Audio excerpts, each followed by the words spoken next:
Start करते हैं हमारी exercise 3.1।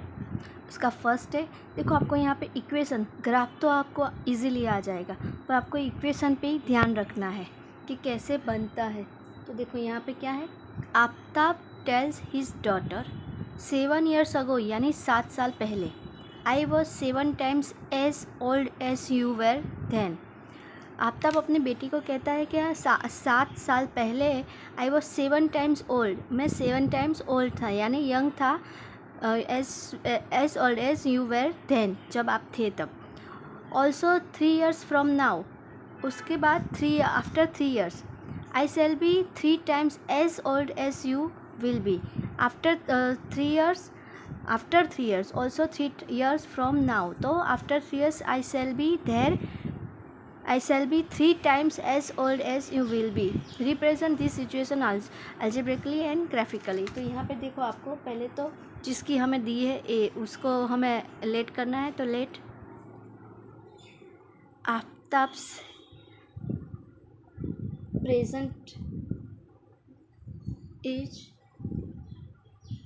x years and his daughter's present is y years। 7 year ago,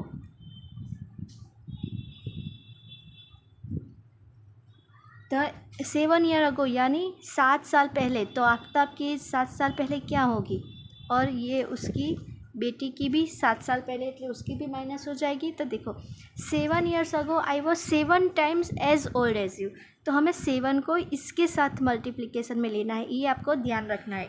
7 यहाँ पे नहीं रखना है। Aftab tells his daughter 7 years ago, तो 7 years ago ये आफ्ताब है, 7 years ago यानी 7 साल पहले, I was 7 times as old as you were then, ये भी 7 साल पहले हो गई, और ये मल्टीप्लिकेशन इसके साथ, उसकी बेटी के साथ की, इसके साथ करना है, ये आपको ध्यान रखना है। ओके, इसका सिंप्लीफाई करते हैं हम। x minus 7, 7y minus 49, then x minus 7 minus 7y plus 49 is equal to 0। यहाँ पे इसको हम लेके आए हैं, देखो अभी x माइनस 7 आ जाएगा और 49 में से 7 चला जाएगा, तो 42 इज इक्वल टू 0, हमारा फर्स्ट इक्वेशन मिल गया। चलो अभी यहाँ पे also 3 years from now, 3 years from now Aftab's age will be x plus 3, same his daughter's age will be y plus 3। Okay, तो देखो यहाँ पे क्या है, ऑल्सो 3 years फ्रॉम नाउ, यानी हमने उसके बाद, यानी प्लस होगा आफ्ताब और उसकी डॉटर की एज में। I shall be 3 times as old as you will be, तो सेम यहाँ पे आगे किया है, यहाँ पे उसकी बेटी की एज के साथ यहाँ पे हम मल्टीप्लिकेशन करेंगे। तो देखो ये आ गया, सिंप्लीफाई करेंगे, x plus 3y plus 9, x plus 3 minus 3y minus 9 is equal to 0, तो x minus 3y minus 6 is equal to 0, ये हमारा दूसरा इक्वेशन आ गया है। चलो अभी मैं इसको पहले का सिंप्लीफाई करते हैं, उसके लिए यहाँ पे कर लेते हैं। चलो ये x और y यहाँ पे हम लेंगे, तो x की वैल्यू हम क्या क्या रखते हैं, चलो पहले तो x की वैल्यू यहाँ पे हम x इज़ इक्वल टू 0 रखेंगे। तो देखो यहाँ पे x is equal to 0, minus 7 plus 42 is equal to 0, तो यहाँ पे माइनस 7 इज़ इक्वल के इस साइड तो minus 42, then minus minus common है, डिफरेंस चला जाएगा, y इज़ इक्वल टू क्या मिला हमें, 6 मिला यहाँ पे, तो ये हमारा 6 हो गया। देन यहाँ पे हम लिखेंगे x इज़ इक्वल टू 7 करते हैं। चलो ये कंप्लीट। अभी x इज़ इक्वल टू हम यहाँ पे 7 लिखेंगे, तो ये minus 7y plus 42 is equal to 0, तो देखो ये क्या हो गया, minus 7y plus 49 is equal to 0, तो minus 7y is equal to minus 49 is equal to 0, तो y इज़ इक्वल टू क्या मिला, 7 मिला यहाँ पे। फिर आगे का है उसको हम ऐसे ही सर्च करते जाएंगे तो 35 और 11 मिल जाएगा। तो इसका हमें ये मिला। अभी हम इसका दूसरे का सर्च करते हैं। ये हमारा दूसरा इक्वेशन है। तो x और y लिखा हमने। चलो x की वैल्यू यहाँ पे 0 रखते हैं। तो देखो 0 -3y -6 इज इक्वल टू 0। तो -3y is equal to 6 is equal के इस साइड चला जाएगा तो ये माइनस प्लस हो जाएगा। y इज इक्वल टू 6, यहाँ पे अभी y रखते हैं यहाँ माइनस, तो ये आया। तो y के साथ तो माइनस नहीं होगा, तो y इज इक्वल टू -2। तो देखो यहाँ पे माइनस आया है तो माइनस रखेंगे। आगे बोला था माइनस नहीं आएगा तो चलेगा, लेकिन यहाँ पे आ रहा है तो रखेंगे। चलो उसके बाद हम यहाँ पे x इज इक्वल टू 3 ले लेते हैं। यहाँ पे हमने x इज इक्वल टू 3 ले लिया। चलो यहाँ पे करके बताती हूँ। देखो ये हमारा सेकंड, तो यहाँ पे 3 ले लिया है। तो 3 -3y -6 इज इक्वल टू 0। तो -3y -3 is equal to 0। Then -3y is equal to 3। तो यहाँ पे क्या मिला, y इज इक्वल टू -1। तो 3 लिया है तो -1 मिलेगा। चलो अभी एक प्लस वाला भी ले लेते हैं। यहाँ पे हमारा इक्वेशन है x -3y -6 is equal to 0। तो अभी हम x इज इक्वल टू 6 लेते, तो 6 -3y -6 इज इक्वल टू 0। तो चला गया -3y is equal to 0। Then y is equal to क्या मिलेगा, 0। चलो अभी इसको हम यहाँ पे ग्राफ में करेंगे। आगे बताया वैसे ये हमारा x, तो ये x डैश, y तो ये y डैश, ये ऑलवेज 0, ये प्लस आएगा ऑलवेज यहाँ पे।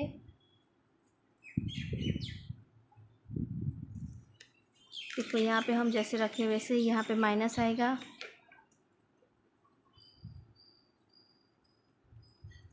ये प्लस आएगा, ये माइनस।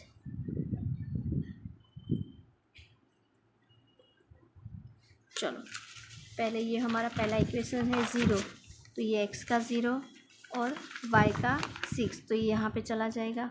आगे शायद ज़रूर पड़े। तो ये फर्स्ट, फिर 7 7 1 2 3 4 5 4 5 6 7 8, ये x का 7 और यहाँ पे ये y का 7, ये यहाँ पे हो जाएगा। ये एक आया है, ये दूसरा आ जाएगा। फिर 35, ये आगे आपको यहाँ पे काउंट करेंगे तो वैसे आपको मिलता चला जाएगा। यहाँ पे 35 है। अगर आप यहाँ पे 1 2 3 की जगह 5 10 वो भी लिख सकते हैं। तो आपको सेम हर जगह पे लिखना है 5 10 0। x इज इक्वल टू हम यहाँ पे चलो 5 ले लेते हैं, हमारे पास ज़्यादा नहीं है यहाँ पे। तो ये 15, ये 20, ये 25, ये 30, ये 35 आ गया। तो ये 35 और यहाँ से फिर ऊपर हम चले जाएंगे तो 11 होगा। ओके, तो ये आपको यहाँ से ऐसे मिलेगा, ये 6 से ऐसे करना है। ये हमारा फर्स्ट वाला कौन सा इक्वेशन था, x -7y + 42 is equal to 0। ये हमारा ये हो, तो आपको पेंसिल से आप कर सकते हैं। अगर आप यहाँ पे 5 वाले लेते हैं तो आपको यहाँ पे लिखना है x axis is 1 centimetre is equal to 5 units. यहाँ पे आपको लिखना है। ज़्यादा बड़ा है, यहाँ पे हमने 35 लिया है। तो एन y एक्सिस तो हमारा वही है, तो y एक्सिस पे 1 centimetre is equal to 1 unit आपने लिया है। यहाँ पे 5 5 है तो 1 centimetre is equal to 5 unit, यहाँ पे 1 1 यूनिट। चलो अभी हम दूसरे का करते हैं। 0 और -2 y एक्स पर है तो ये यहाँ पे आएगा। तो ये फर्स्ट हो गया हमारा। फिर 3 और -1, ये हमारा x एक्स पे है तो ये हमारा 3 आ जाएगा, ये -1 आ जाएगा। और 6 और 0, तो ये तो हमारा यहाँ पे ही आ जाएगा। ओके, तो ये हमारा यहाँ पे आ जाएगा x -3y -6 is equal to 0। या फिर हमें यहाँ पे ऐसे भी लेंगे जो हमें सूट होता है। ये आगे जाके कहीं पे मिलते हैं, तो अगर आपको वो मिलता है तो आपको पॉइंट करना है, वरना ऐसे ही चले जाना है। ओके, तो ये हमारा मिल गया है हमारे पास x -7y + 42 is equal to 0। चलो ये फर्स्ट हो गया। सेकंड करते हैं। The coach of a cricket team buys 3 bats and 6 balls. Let's पहले बैट बोला है, bat cost x rupees, ball cost, ये 1 बैट और 1 बॉल, ओके, वाई रुपीज़। तो यहाँ पे क्या मिला, 3 bats 3x plus 6y is equal to 3900। तो 3 कॉमन निकालेंगे तो x plus 2y is equal to 1300। ये हमारा फर्स्ट इक्वेशन आ गया। She buys another bat and 3 more balls. तो अनदर बैट यानी एक बैट फिर से लेता है, वो लेती है, तो चलो उसका हम क्या लिखेंगे, 1 बैट तो सेम ही है, तो 1 बैट लिया है। देखो यहाँ पे और कोई नहीं क्या है, सी बाइज अनदर बैट, तो एक x एक ही लिया है, एंड 3 मोर बॉल्स, तो 3 मोर बॉल्स, ये इसका आ गया। तो ये हमारा दूसरा इक्वेशन आ गया। ओके, तो इसके लिए देखो यहाँ तो अमाउंट भी पहले से ही ज़्यादा है, तो क्या लेंगे पहले हम, तो अब 1300 है, तो हम यहाँ पे ना 100 लेंगे, जैसे आपको आगे बताया है वैसे ही आपको यहाँ पे वैल्यू रख के करना है इसको प्रूव। और यहाँ पे मोस्टली यही कर लेते हैं, जो लास्ट में देता है उसको कर लेते हैं, तो इजीली हो जाता है हमारे पास। इसका मिलेगा 100 में 400, ये 1300 में 0। चलो इसका तो यहाँ पे बना देते हैं, माइनस कोई है नहीं तो हम यहाँ से चले जाते हैं। ये x डेस्क, ये y, ये हमारा y डेस्क, ये 0। देखो यहाँ पे हम 100 200 300 400 500 पैसे यहाँ पे 1300 ले लेंगे। और यहाँ पे भी आपको यहाँ पे लिखना है x axis 1 centimetre is equal to 100 unit, y axis 1 centimetre is equal to 100 unit. ये आपको लिखना कंपलसरी है। 100 200 300 सेम यहाँ पे कहाँ से तक जाता है, 600 तक, उतना तो कम से कम लेना ही है आपको। चलो पहले ये 100 और y का 600, तो यहाँ पे आता है ओके 100 एंड y का, तो ये 100 और 600 हो गया पहले वाला का। फिर ये और ये हो गया। देखो तो इसको ऐसे हम ज्वाइंट करते, आपको स्केल से करना है, हाथ से नहीं करना है। ये हमारा ये 0 आ गया यहाँ पे। ये कौन सा है, x plus 2y is equal to ये वाला। अभी 100 यानी ये, और y का 400 यानी यहाँ पे आएगा, और सेम यहाँ पे, तो ये क्या यहाँ से ज्वाइंट होगा। ये देखो हमारा क्या है, 100 400, ये सेम 1300 एंड 0। ये हमारा क्या है, x plus 3y equal to, चलो ये हमने यहाँ पे ड्रॉ कर दिया। Okay same. चलो अभी थर्ड नंबर का करते हैं। The cost of 2 kg of apples and 1 kg of grapes. तो let cost of 1 kg apple, चलो cost of 2 kg of apples and 1 kg grapes on a day was found to be 160। तो 1 kg Apple के हमने x rupees करे, और 1 kg grapes के y rupees. Okay 2 kg यानी 2x plus 1 kg यानी y is equal to क्या है हमारे पास, 160। ओके तो ये हमारा फर्स्ट इक्वेशन आ गया। आफ्टर ए 1 मंथ, एक मंथ के बाद, the cost of 4 kg of apples and 2 kg of grapes is ₹300। तो the cost of 4 kg of apples, तो 4x plus 2 kg of grapes is equal to 300 rupees. ये हमारा दूसरा आ गया। Represent the situation algebraically and geometrically. तो चलो सब ये भी ईजी है।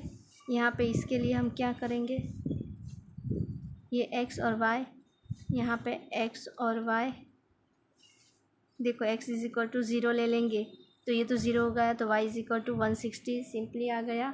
यहाँ पे x इज इक्वल टू 80 ले लेंगे तो y इज इक्वल टू 0 आ जाएगा। x इज इक्वल टू 0 ले लिया यहाँ पे तो y इज इक्वल टू 150 आ जाएगा। x इज इक्वल टू 0 तो ये डिलीट हो गया। 2y is equal to 300, y is equal to 150 और ये 75 तो 0। यहाँ पे आपको अगर पता चल गया है कि बहुत लंबी अमाउंट है तो आपको यहाँ पे पहले से ही देखो आलेख में बता देती हूँ। में हम करते थे, आपको पेंसिल साथ में रखनी होती है, माइनस नहीं है वो आपको पता है। और यहाँ पे अमाउंट आगे बोला वैसे बड़ी लग रही है तो ये तो हमारा 0, ये x डैश, ये y, सॉरी ये x डैश, ये x डैश, ये y डैश। ये हमारा देखो हमारे पास क्या क्या आता है। x अक्स हमारा कब तक है, यहाँ पे देखो x 80 ज़्यादा से ज़्यादा 80 है तो 10, 20, 30, 40, 50, 60, 70, 80। y हमारा 160 है तो यहाँ पे 10, 20, 30, 40, 50, 60, 70, 80, 90, 100, 0, 120, 130, 140, 150, कब तक है 160। ओके चलो पहला 0, 160 तो ये 0 और ये 160 हमारा पहला आ गया। 0, 160, फिर 80 और 0 है, 80 और 0 यहाँ पे है, 80 और 0 तो ये हमारा फर्स्ट इक्वेशन है। तो ये यहाँ पे ऐसे होता है। तो ये क्या है, आपको यहाँ पे सब लिखना होता है। 2x + y is equal to 160 वाला।